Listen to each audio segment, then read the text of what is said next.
that was the end of that. I did tell a good friend about it years later. When we arrived in Pearl Harbor, an officer from the Office of Naval Intelligence came on board and debriefed each one of us independently of the others. I do not know what went on in the debriefings of the other personnel involved, but when I went in, he began to ask me what I saw. When I began to describe to him what I saw, he became very upset, even enraged. And having come from a military family, having a father who was an Air Force pilot and an officer, having served 4 years in the Air Force, I knew what this man wanted to hear. It was obvious to me. So I told him what he wanted to hear so that I didn't have to go through with what I knew I would have to go through if I told him anything else. So I told him, "Sir, I did not see anything. I don't know what you're talking about." And he said, "That's the spirit." I had to sign a security oath. I was dismissed, told that I was a good sailor, had a good future with the Navy, and I left. On the way out, Seaman DiGirolamo was braced up against the bulkhead in the passageway, and I whispered to him, "Tell him you didn't say anything." And I don't know whether he did or not, because we never talked about it again amongst ourselves. Several years later, I was trained again. Well, in between this, I struck, or striking is what you call trying out for a certain particular job. I was striking for quartermaster, which is navigation. It's where you navigate whatever ship or vessel you're on. I made it, was promoted to third-class quartermaster. Eventually was promoted to second-class quartermaster. I was then trained by Naval Intelligence in my secondary NEC, which is 9545, which is internal security. I was then sent to Vietnam, where I was given a multi-million-dollar patrol boat.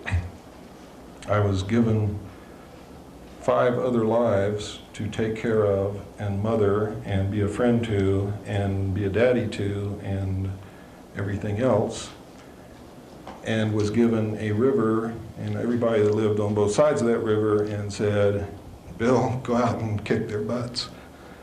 And while you're out there, try to collect as much intelligence as you can, try to learn as much as you can from the local people, try to make friends with them, keep the river safe and secure, etc., etc., etc."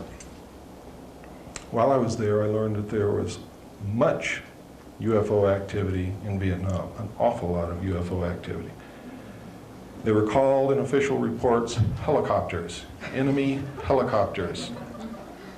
Well, anyone who knows anything about Vietnam, if you look in documents released about Vietnam under the Freedom of Information Act, you will find many reports of any enemy helicopters attacking our troops, attacking the enemy's troops, taking villagers away from their villages. The truth is, ladies and gentlemen, North Vietnam had no helicopters, period. They were really, it was really UFO activity. When I came back to the United States, I was assigned to the Commander-in-Chief of the United States Pacific Fleet and was specifically assigned to the intelligence briefing team for Admiral Bernard Clary, who at that time was the Commander-in-Chief of the United States Pacific Fleet. While serving in this official capacity, I had occasion to prepare briefings on flaps. You know what a flap is? I mean, something's happening right now, and it's very important, and everybody's concerned about it, and all the admirals are in the command center, and they want to know what the hell is going on, and they want up-to-date information, and they want the plots correct, and they want to know who's over here, and what's the closest ship, and how fast can we get a United States Marine unit there. That's what you call a flap. In other words, everybody's throwing it all in the fan, and it's all coming out on me and the other people who were with me. It was our job to provide this information on a 24-hour basis. And specifically every day, we would come in very early in the morning, about 4 a.m., and we would prepare a briefing which took place at between 8 and 9 o'clock, whenever the Admiral was ready, because we didn't tell him when to be there. He told us when he was there, and when he was there, we had to be ready. Between 8 and 9 o'clock, usually, we would present a briefing to the Admiral and his chiefs of staff. Now, you have to remember that this man had reason to know what was going on in half of the world, because he's literally responsible for the Pacific Ocean and the Indian Ocean and everything in between, including the land masses. In case of a nuclear attack or nuclear war or any kind of a war, it is the United States Navy that will deal the primary blow to the enemy, will deliver the war to the enemy first, and will usually carry it through to the end. And that is the truth. So he had the need to know everything that happened in that part of the world. When alien-connected incidents occurred, we would get top secret messages marked magic, restricted information. That is not an obsolete security classification. And the first time it was used was not in the Nixon years. It has been used on alien-connected material since the beginning. So don't believe everything you hear. When we got these messages, usually all hell would break loose. It was of the utmost importance. When we were briefing officers who were new in the position that they had the need to know regarding this flaps, we sometimes had to brief them on the history that led up to this incident.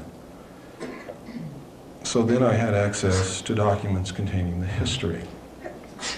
Until eventually I found in my hands a document called Operation Majority and another document called Project Grudge, which contained the most astounding information I have ever seen in my life. And from that day forward, my life has never been the same. It has not been normal in any way, and I wish that it had been somebody else who had seen the information. But because no one else has had the guts to stand up and talk about what they've seen, I'm kind of glad that it was me, because I do have, and I will continue. Because you need to know what was in those documents and what's happening. Now, if I had not seen the UFO with my own eyes first, I would have thought that this whole scenario that I saw in these documents was a hoax. Not perpetrated by the Navy or the Office of Naval Intelligence or the United States government to fool me or to fool anybody else in the Navy. I would have thought it was a hoax after I had read Operation Majority that outlined the plans for the secret government, the secret world government, to come into power. I would have thought that it was a hoax to scare you into bringing that about. And I still think that they're going to use it to try to bring it about.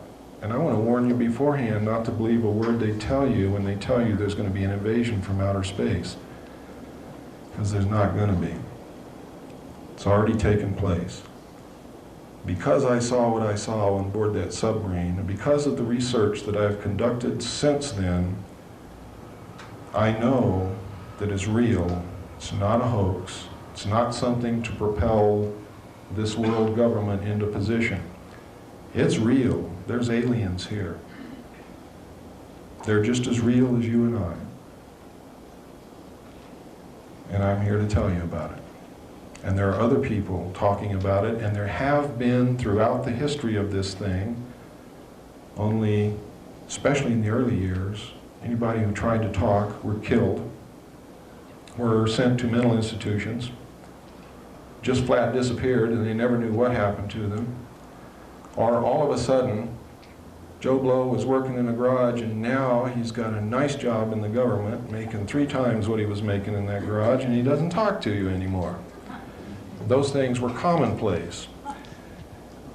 They have still been commonplace up to the present time, except in recent years, people are starting to learn how to prevent it from happening. And one of the ways is you get squarely in front of the public and you stay there. Because I'm going to tell you this right now, and you can bank on it. You watch me every day of my life. If anything happens to me, you don't have to do any more research. You know damn well everything I'm telling you is true. And they don't want you to know that.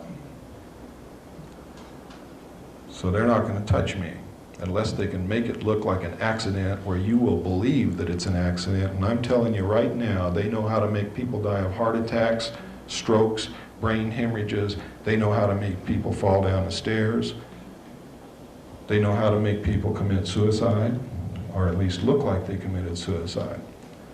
And if you don't believe that, look at what happened to the 20 material witnesses who were close enough to the car to see William Greer shoot President Kennedy within 2 years of the time it happened. They're all dead. The odds of them all being dead is something like 300,000 trillion to 1. Some of them apparently, I say apparently because that word means that's what it looks like, committed suicide. One died of a karate chop to the neck. Several of them had heart attacks, etc., etc., etc. One man hung himself. They were all murdered. All of them. They were murdered by the Central Intelligence Agency. William Greer was the assassin who killed President Kennedy. He was a Secret Service agent. I'm going to show you the film here shortly. Many of you wonder, well, if that's really true, how come Jackie Kennedy never said anything? If the Secret Service, the highest protective body in the United States assigned to protect the President of the United States, just shot President Kennedy, who in the hell is she going to tell? Me? I can't do anything except tell you. The FBI? J. Edgar Hoover is one of the men who ordered his assassination. He was a member of MJ-12.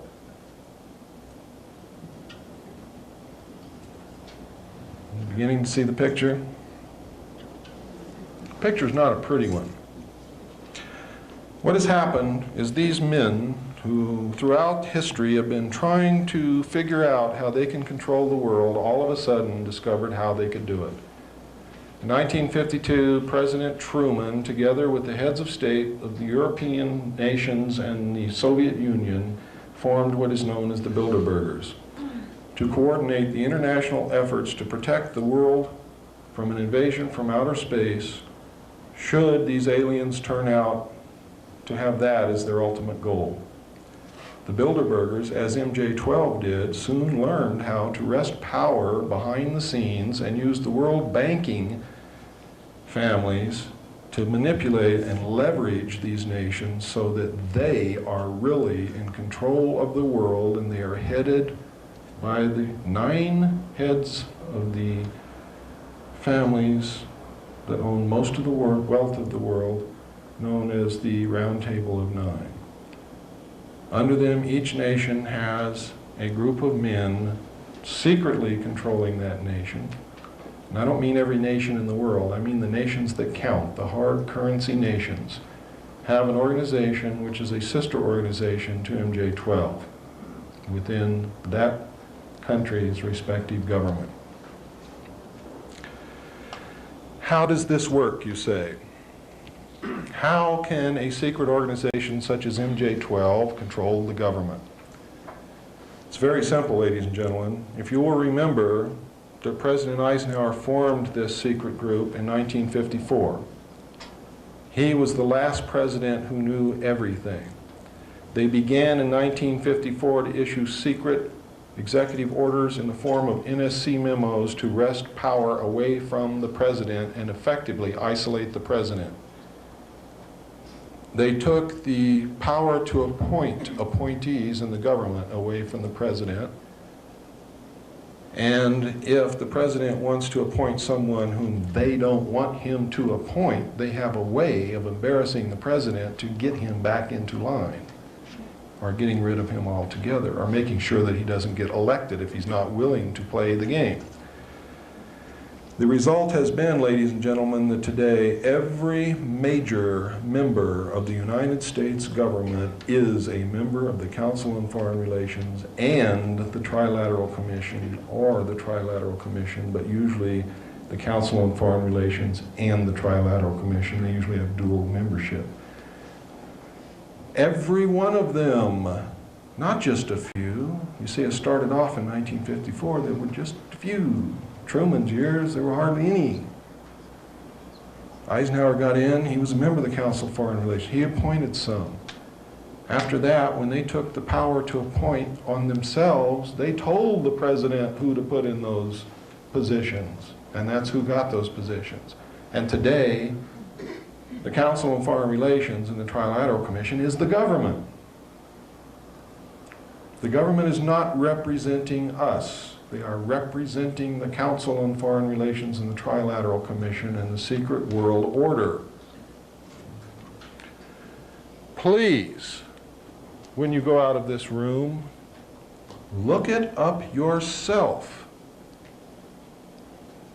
Because if I hear from you that you don't believe it, I'm going to say, did you check on what I said? Did you go to your library?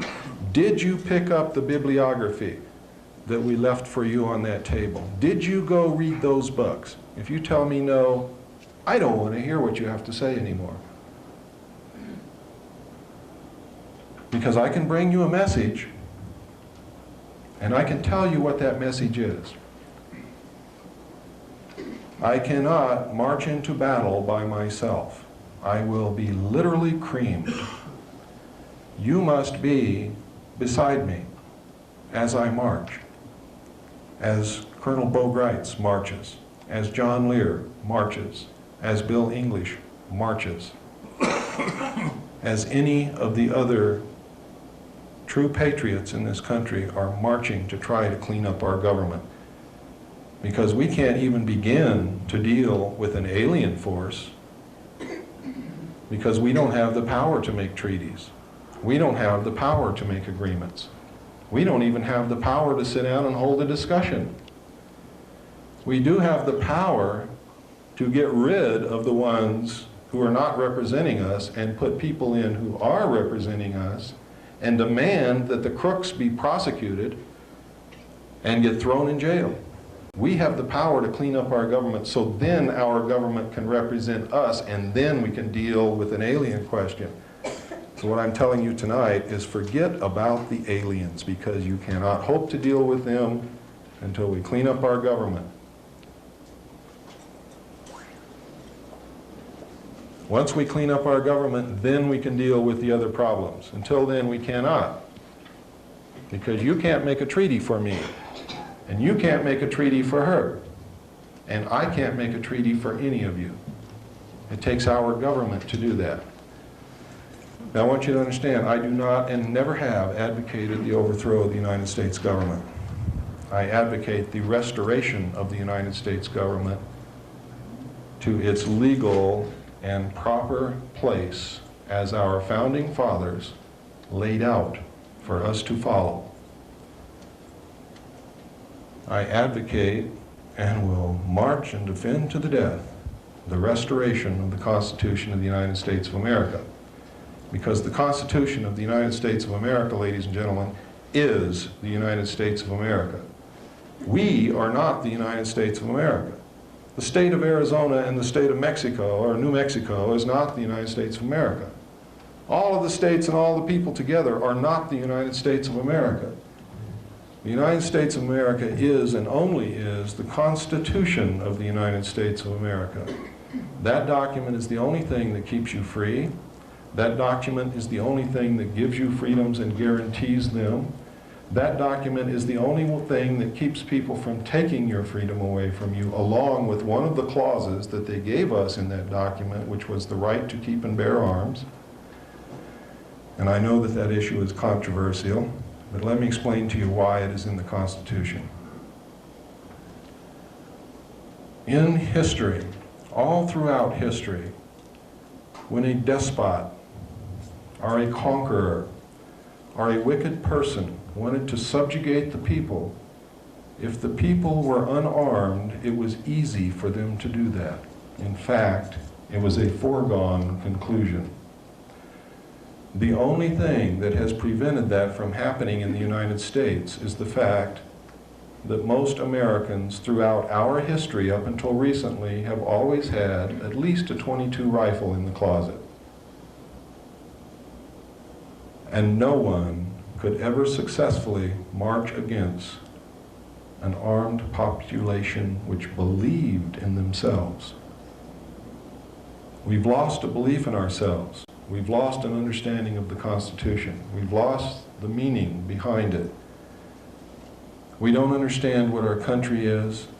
We don't understand what keeps us free.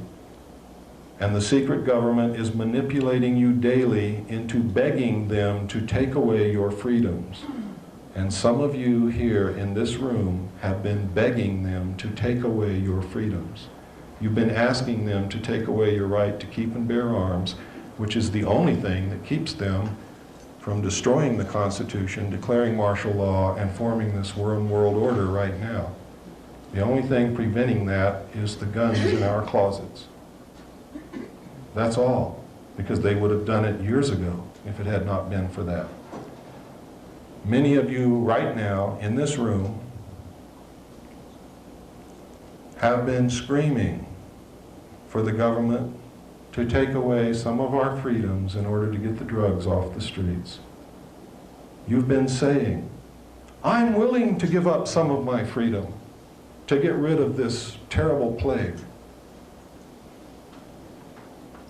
Let me tell you, ladies and gentlemen, it is your government who imports those drugs and who is selling those drugs to your children, and has been from the very beginning. And the only ones that they ever catch or allow to be caught are those who are in competition with them.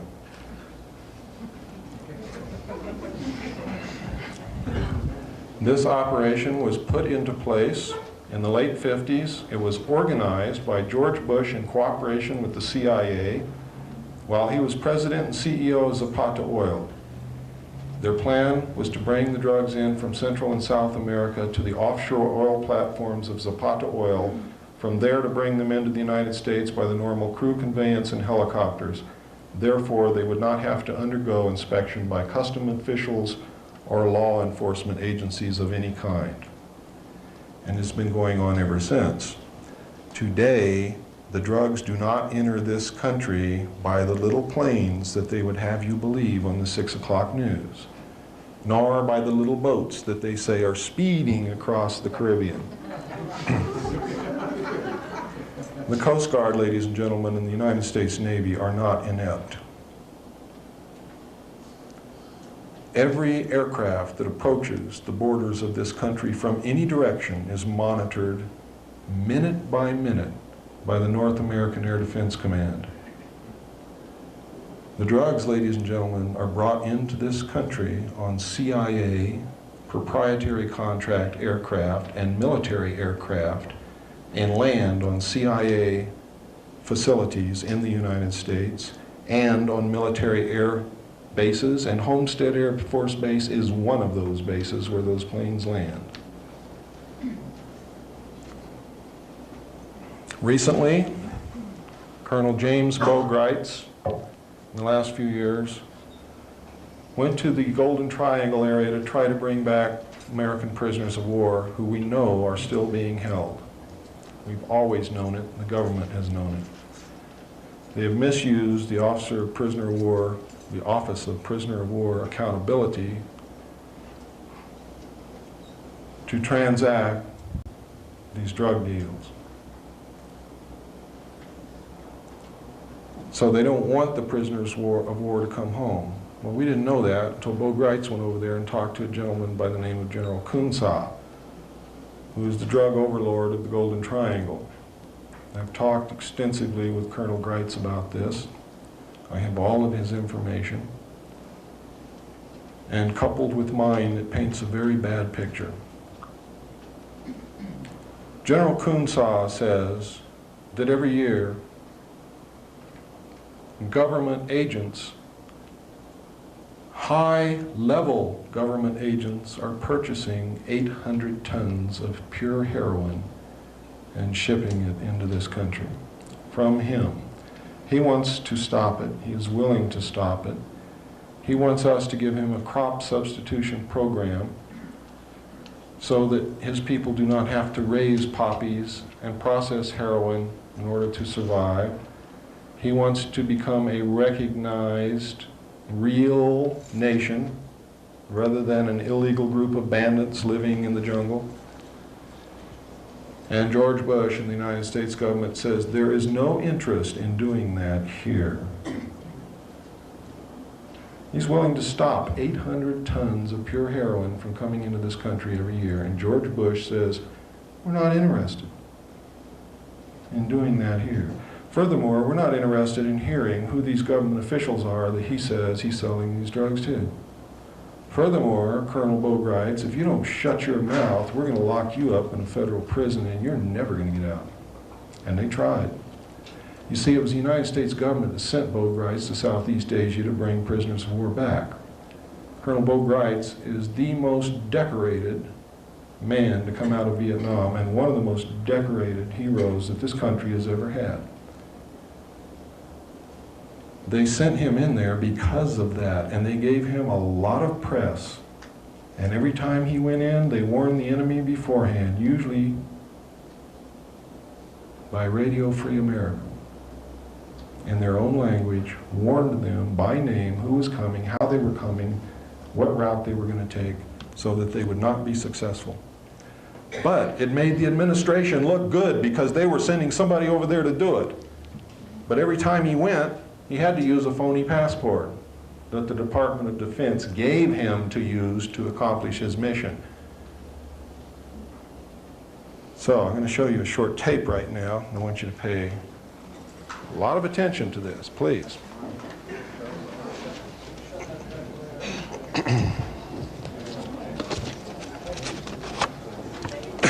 We have the lights dim. Yeah, the reflection right in the center. That one back there. Where's the project?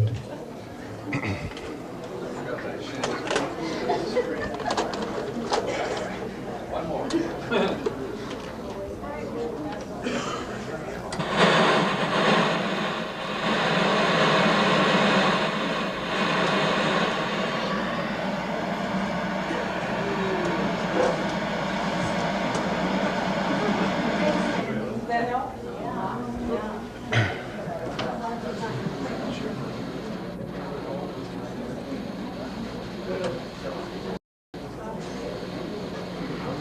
On April 18, 1989, what many Americans regard as the most important trial in the United States began with little fanfare in Las Vegas, Nevada federal court.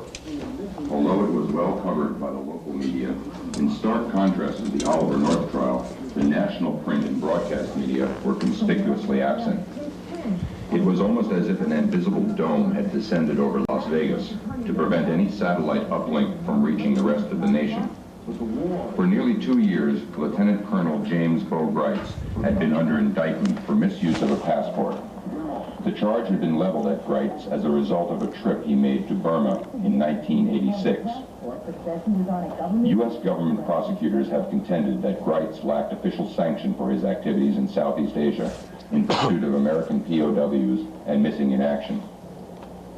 Wrights, one of the most highly decorated Green Beret commanders of the Vietnam era, has countered that he has been so charged in order to shut him up about his discovery in the Golden Triangle headquarters of General Kun Sa that high-level U.S. officials and intelligence operatives have been actively involved in massive drug smuggling for over 20 years.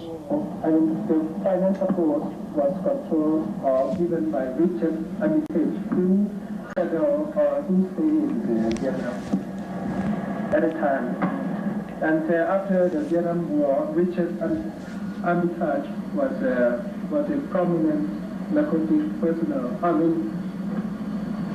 prominent trafficker in Bangkok. Yeah, after the Vietnam War.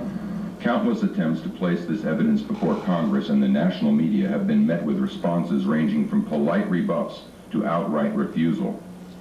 Repeatedly during the course of preparation for the trial, the 3 successive U.S. attorneys prosecuting the case stated that they would drop the charge if any evidence of official sanction for his travel had been presented. Although Greitz had offered testimony from several witnesses, including U.S. officials, verifying this, the judge attempted to exclude such testimony in preliminary hearings, even to the extent of issuing a gag order.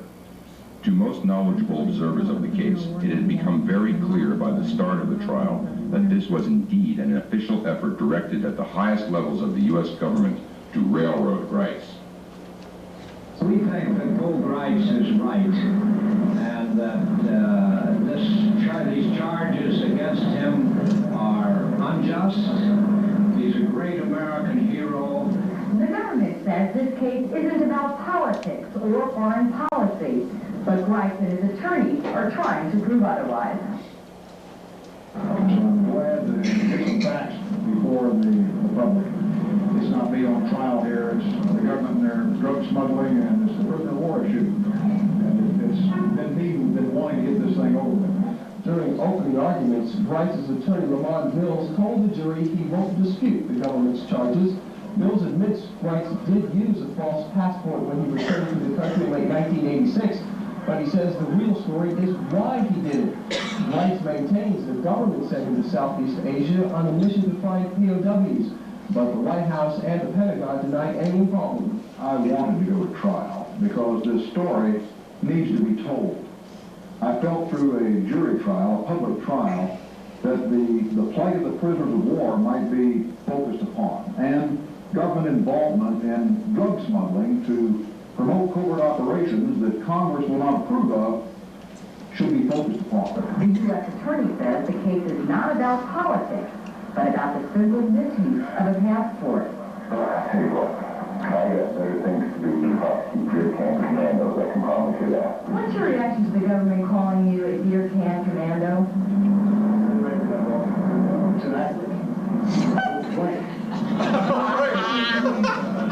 And I'm proud of it, worn the uniform of the United States. And anyone that say that, obviously, can't say the same. Former Green Beret Bo Greitz has been acquitted on charges of using a phony passport. In federal court this morning, Judge Philip Crowe said he had no choice but to toss out the case. He says the government charged Greitz under the wrong statutes. Former Green Beret is between then tonight. The federal judge has thrown out a felony passport charge against him. Federal Judge Phil Crowe dismissed the case against Greitz today, saying the government simply brought the wrong charge. Greitz says he's pleased with the judge's decision, but that he still has a story to tell about what's going on in Southeast Asia. It's not over until the prisoners of war are home. It's not over until Richard Armitage is investigated and this government drug business is exposed. It's sweet and sour. No one likes to win a victory because the enemy fouls out. We don't even get a chance to take the field. At least according to the judge, we made a mistake. We should have charged a different statute. They were trying to save a case that they got watched, all right? And we know it, and we got him on it. We won. Case is over. He's acquitted, not guilty. Mills told reporters that there was a lot of interest in this case from high places, referring to Washington. George Bush called the what we did. Right. I'm saying George Bush called me up and told me to get go right. George Bush called me up and told me to right. I'm saying George Bush called me up and told me to George Bush called me up and told me to right. I'm saying George Bush called me up. Such comments by a United States attorney following nearly 2 years of persecution of Lieutenant Colonel Greitz and the expenditure of many thousands of taxpayers' dollars are alarming. If Maddox's statements are true, the implications are profoundly disturbing. As the Iran-Contra scandal continues to unravel, revealing President Bush as more than a willing participant in numerous illegal activities, his direct interference in this case would seem to be a distinct possibility. Such behavior by our chief executive and his legal representative in the state of Nevada compromises our judicial system and violates long-cherished standards of American jurisprudence. The government apparently hasn't given up on trying to convict Bo Brights. A grand jury is now apparently looking at brand new charges. The government is still after Green Beret Colonel James Bo Brights. A federal grand jury has subpoenaed samples of Brights' handwriting. Yesterday, illegal use of passport charges were thrown out against Brights because the government filed the wrong charges. Today, word leaked out that the grand jury had taken up the Brights case again, and that the Brights attorney, Lamont Mills, was hopping mad. It is unethical, it is childish. If that's true, that breaches everything I know about the grand jury process. It shows someone who's embarrassed and humiliated because they did it wrong and their case was thrown out of court.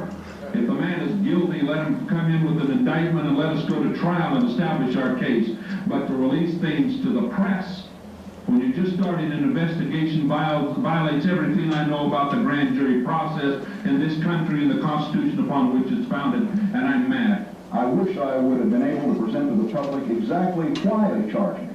I was told that I would serve 15 years as a felon.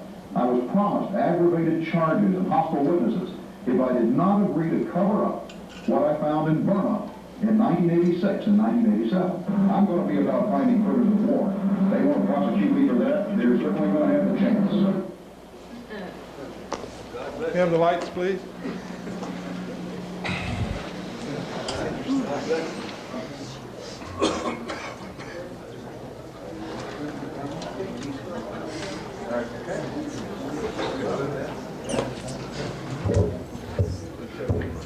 I think I missed some. What was it the federal prosecutor said on the courthouse steps?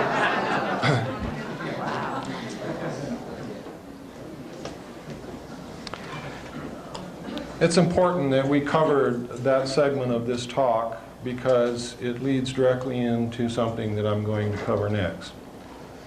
The purpose of the importation and sale of illegal drugs to the American people was to finance the alien-connected projects and other black projects which they knew they could not take to Congress for funding.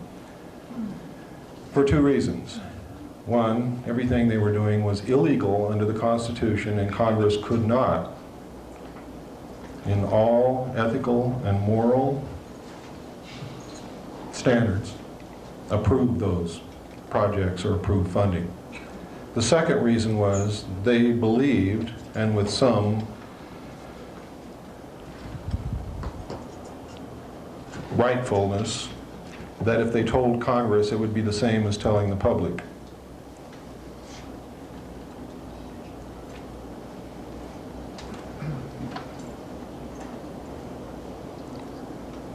What happened next, a few years later, is of profound significance. It is one of the most heinous crimes that this secret government has ever committed and ranks, in my estimation, right alongside the sale of drugs to our children. And that is the assassination of the President of the United States. There have been 3 presidents who have left office directly because of action of MJ-12, one of them by murder, assassination, however you want to dub it, it's all the same thing. President John F. Kennedy found out somehow that the CIA was behind the drug smuggling and the sale of drugs to the American people, and if you'll remember correctly, that was the years that the hippie movement began and the flower children began to come out. And they were looking for answers because they were disillusioned. And one of the answers where they found solace was drugs. And President Kennedy was a very idealistic man. I think when he took the presidency, he fully intended to play the game until he discovered the weight of the position and the importance of the position and the trust that the American people placed in the president. And I sincerely believe that he and his brother sat down and decided that that was going to be the first honest presidency. They attempted to get rid of corporate crime, organized crime. He attempted to do things right. He was idealistic. He was charismatic. The people followed him. They loved him. We still love him.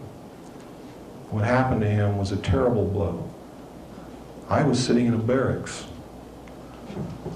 I had the, what you call the watch. And part of the watch was so boring that I was actually watching television. And what I was watching was the Kennedy motorcade in Dallas, and I was on an Air Force base called Shepherd Air Force Base in Wichita Falls, Texas. And what I saw was a man whom I believed in with all my heart, struck down in the street by a hail of bullets in a most undignified manner. And I cried, and I'm not ashamed to admit it. The tears came out of my eyes and I couldn't stop them, and I felt a great emptiness in my chest, and I knew at that moment that the world had changed and would never again be the same for me. And it never has. But I didn't know then what I was to learn later. What I was to learn later is I read in documents prepared by the Office of Naval Intelligence, and how did they know? Because they had a part in it. President Kennedy was ordered to be assassinated by MJ-12 because he had discovered that the CIA was importing and selling drugs to our children, and he ordered them to stop it. And he told them, if you don't stop it, you're going to be sorry, because I'll stop it and you'll all pay the price. Well, they didn't like that, and they knew they would lose a lot of money, and they knew they would not be able to accomplish their objectives. The second thing he told them is, I want you to implement a plan to reveal the presence of aliens on this earth to the American people within the following year. They didn't like that either, and they thought it was premature. They had already done a study which indicated that the American people would panic, that the panic would lead into anarchy, which would cause the collapse of the government, that our religious structure would collapse, that a large segment of the people would begin worshiping the aliens, that our economy would collapse, the stock market would collapse. They had doom and gloom and dark clouds for everything. I don't believe that will happen. And it certainly, in my estimation, did not justify the murder of the President of the United States. The murder was carried out in Dallas by teams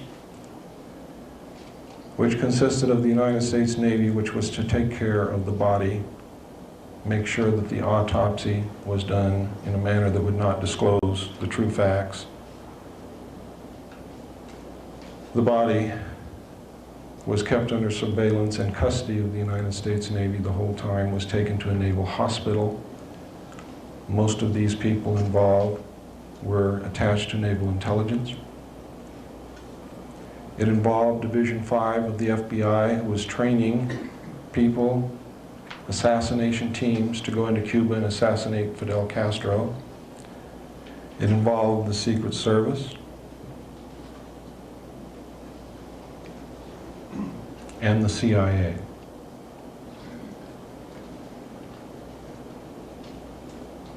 When the long-range shots missed, and there were many more shots fired than anything that you've heard before, Kennedy was struck by a bullet in the back, which exited through his neck, or excuse me, was struck in the front of the neck, which exited through his back, I'm sorry. Governor Connolly was struck with 2 separate shots. Another shot hit the windshield of the vehicle and broke it, and you can see that in the films. And we have blown these frames up many times, and we have studied it for countless hours. And we have put it together with the information that I saw in the documents, and we know exactly what happened. We know that Governor Connolly was carrying a gun. And when he was hit, he started yelling, "Oh my God, they're going to kill us all." And as he turned around in the blow-ups, you can clearly see him reach into his jacket and begin to take out a pistol. And then you lose sight of what happens with that pistol. It may have been the shot from his gun that hit the window, but we don't know that for sure. We do know that the passenger Secret Service agent by the name of Kellerman. I call him Killerman.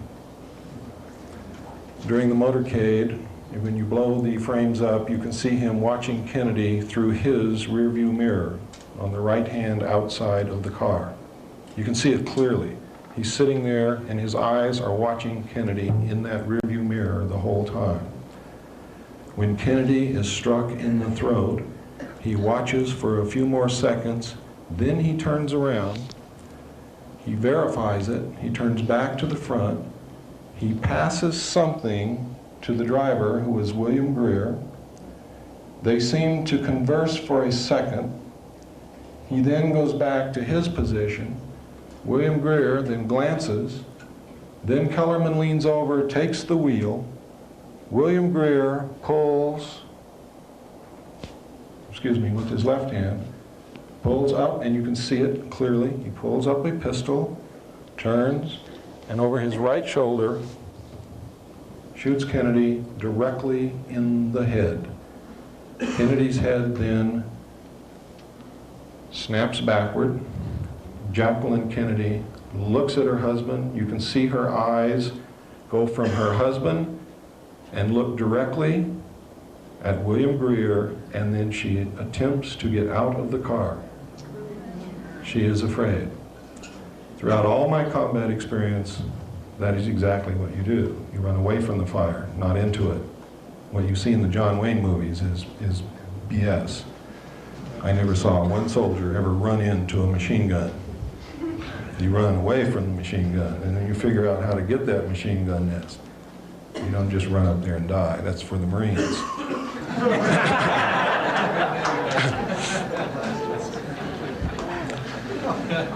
If there are any ex-Marines in the crowd, I certainly do not intend to slight you. The Marines are probably one of the bravest group of men that we have in this country.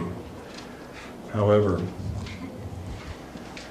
how they ever get the courage to get out of a small boat and run up on a beach and die so that someone else can run up behind them and lay down and use that body for cover, I will never know.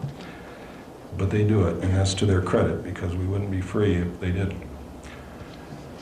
But anyway, that's what prompted that remark. I've seen this happen, and it amazes me.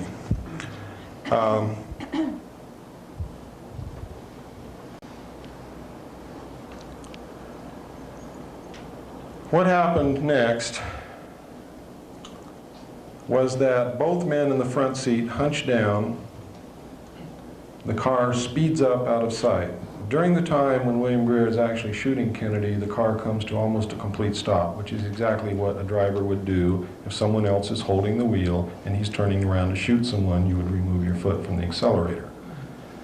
We have tried this, and it's exactly what people do instinctively. They don't even think about it, it just happens. The film that you normally view when they show it to you on television is speeded up many times so that everything happens real fast. You're always looking at Kennedy. You don't even detect that the car slows down, and you never look at the driver, so you wouldn't see it anyway. But just to take a precaution, they cut a few clips out there, so even if you did think to look at the driver, you still wouldn't see it. But in the film I'm going to show you tonight, we got those clips. Now, when I saw those documents, it said in the documents that the act was plainly visible in the film that was withheld from the public. Not too long ago, on the Ted Koppel late night thing, I forget what you call that. What's it called? Nightline, that's right. Ted Koppel, in answer to all the controversy, the new controversy about Kennedy's death, assassination, said, oh, but there was only one film taken in Dallas. He lied because he knew that there were three. Everyone knows that there is three. There's three in the Warren Commission report. He intentionally lied, knowing that most of the American people will take his word for it without even checking, and if they thought it was three before, will think they were mistaken, not Ted Koppel. Ted Koppel is a member of the Council on Foreign Relations. Stop listening to the nightly news. They're lying to you. The best thing that you can ever do is turn your television off or burn it or give it to little Johnny, who has a screwdriver and needs something to play with.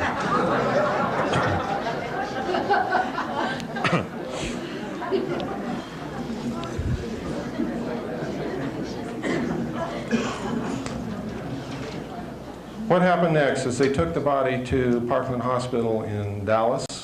It was illegal to remove the body. No autopsy was taken there. The doctors were ordered by the FBI and were actually interfered with.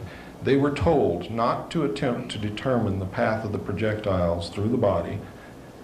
They were told to get the body ready for shipment as quickly as possible when it was determined that they could not save Kennedy's life.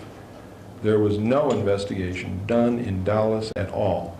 The doctors did draw sketches of what they saw, and they did make reports of what they saw immediately following and during the incident. Now, if you understand the human mind and you understand the way the legal process works, those reports are legal documents and should stand up in any court of law or any investigation, because they were done at the scene by professionals who were qualified to make those determinations. Photographs were even taken, but the photographs taken at Parkland Hospital disappeared, so that there was only the doctor's reports and the drawings left. The body left Parkland Hospital in an ornate bronze casket, was taken to Washington, D.C. Somehow the body got out of that casket on the aircraft, and we know exactly how it was done. When Jacqueline Kennedy was taken forward to participate in the swearing-in ceremony of Lyndon Baines Johnson, the naval intelligence officers removed Kennedy's body from the bronze casket, passed it down into the baggage compartment, where it stayed like a sack of potatoes until they landed in Washington, D.C. When they landed in Washington, D.C., we have tracked down someone who was on the other side of the plane who also took a film of a military helicopter, a naval helicopter to be exact, or I should say a Marine helicopter, but that's part of the Navy, landed on that side of the plane near the galley door, and something was taken out of the plane and put in that helicopter, which we now know was Kennedy's body. It was flown to Bethesda Naval Hospital, and it arrived there a full 30 minutes before the casket which left Parkland Hospital arrived there. President Kennedy's brain was removed, and another brain that was undamaged was substituted in its place. Why? Because if they had performed an autopsy on the brain that was really actually President Kennedy's brain, they would have found that he was hit from the front, that it was an exploding pellet and not a bullet, and they would have found fragments of that pellet, and they would have found large amounts of toxic shellfish poison in the brain, which was exploded into the brain when this pellet did its thing.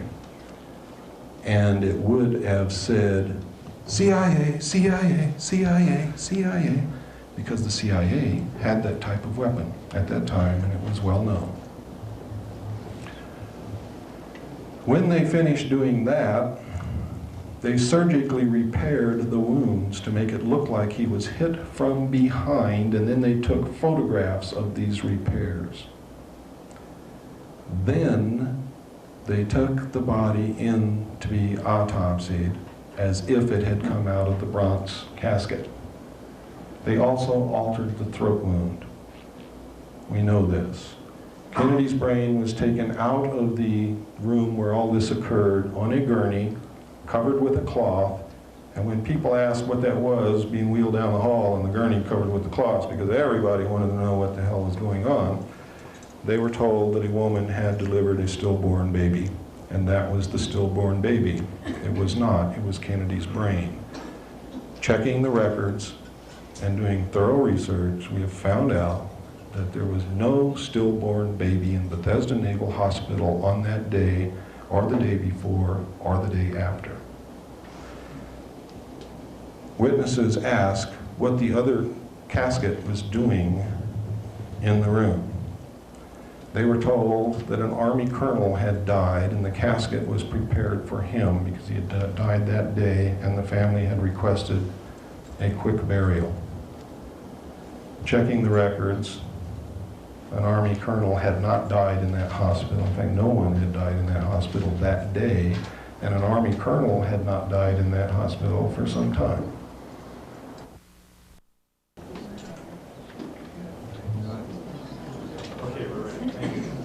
I don't hold much hope for William Greer talking, but I want him to talk. I don't want him killed. I want that man to talk.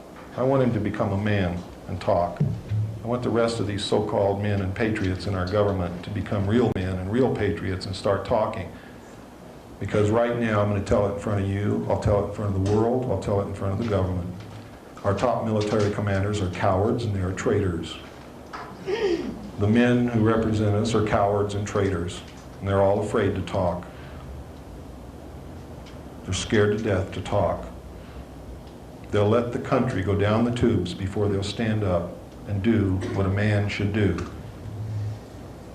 And what our history demands that any man who calls himself a patriot do. Stand up and talk and tell the truth. And I'm going to continue, and I'm going to ask that you continue with some of the things that I'm going to ask you to do tonight when you leave here over the next few days and into the next year. I'm going to ask you to continue until we clean up this government, until it gets back to a government of, for, and by the people.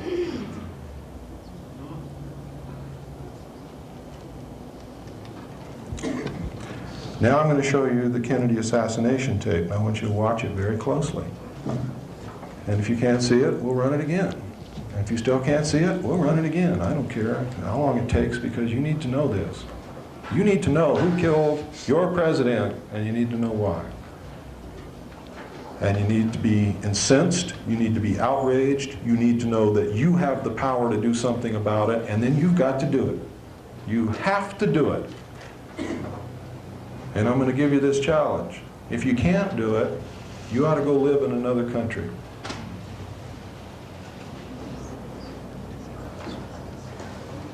Let me see here.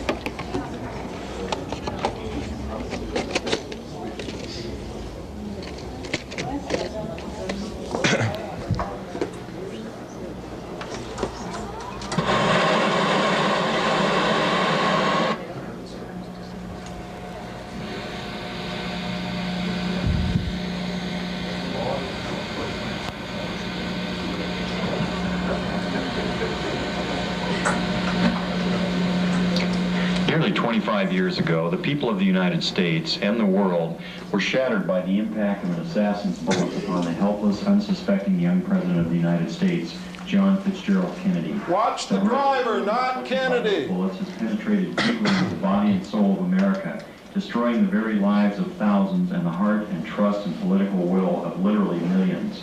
In the years that have passed since this tragic event removed from the world stage perhaps one of the most promising human agents of peace and progressive political development, we have been fed one officially sanctioned lie after another, beginning with a blue ribbon cover-up commission to a castrated Senate Select Committee seeking to shed light upon an event deliberately enshrouded in deception, concealment, and outright falsehood. 25 years is long enough. It is time the truth was finally told, in the earnest hope that it will truly set us free of the murderers who pose as our protectors. What we're observing here is the motorcade in Dallas on November 22nd, 1963. As the presidential car passes behind the freeway sign, President Kennedy is struck in the throat by a bullet that was fired from the grassy knoll. As he's grasping his throat, John Connally is turning around to his right. He at that point is struck. You notice the the passenger of the car turning back to see what has happened to the president. As he turns back to the front, the driver of the car turns with his left arm over his right shoulder with a pistol and fires. You see the 45 caliber nickel-plated automatic weapon in his left hand. He's firing over his right shoulder. You see it in relief. You see his head pointing backwards towards the president.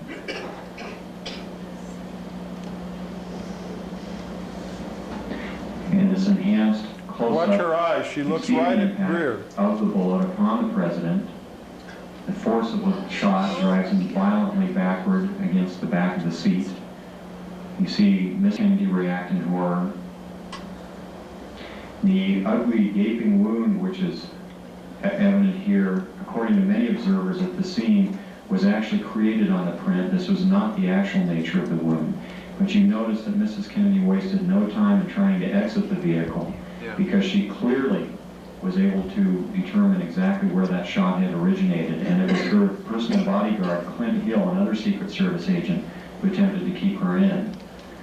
What the arrow is indicating here is what appears to be the outline of a man, a hat, and his rifle. The arrow is pointing to the rifle barrel of the man in the bushes who possibly was the rifleman on the grassy knoll who fired that shot. Another view taken by another photographer. Again, you see Mrs. Kennedy trying to exit the vehicle from behind, being pushed back in by her bodyguard. A number of witnesses on the scene rushing towards the vehicle.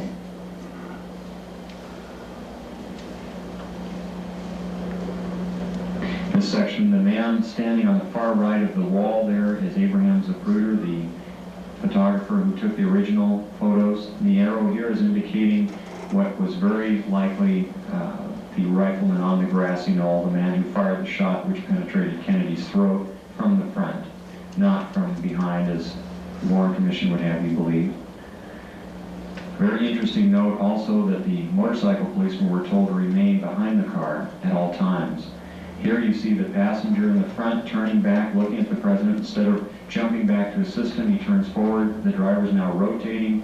The weapon comes into view and he fires. You'll see this repeatedly in these sequences. Kennedy's been shot in the throat. He's leaning to his left.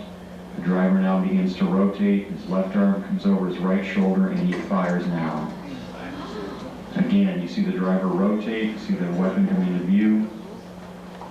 He's rotating again. The weapon is in view. He fires. You can clearly see his head turning and his arm and the weapon extending into view over his right shoulder. Many of the witnesses indicated that the car slowed almost to a virtual halt at about this point. And here in the normal version, you see how much more quickly to speed it up. It's much harder to determine. Many of the people who asked the question, why Jackie Kennedy?